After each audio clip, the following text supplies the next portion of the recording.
Hi friends, it's Lisa Huttrick. Welcome to Brilliant Birdies, exploring luminous watercolor techniques. In this class, you will learn how to paint and create a whimsical brilliant birdie in watercolor and metallics.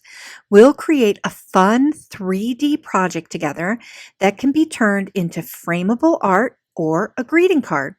We'll take a deeper dive into watercolor paints, papers, brushes, and supplies. And we'll create simple, easy-going watercolor techniques that you'll use over and over again. I'm sharing in-depth details about working with a limited color palette and how to understand how watercolor and pigments work and flow.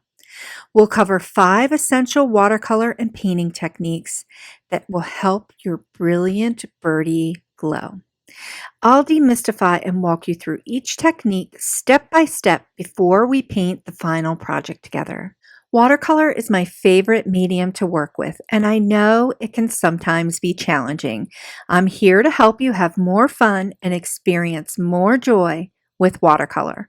May you find pause from the hustle, pure joy and inspiration here. Welcome. Let's get started and have some fun.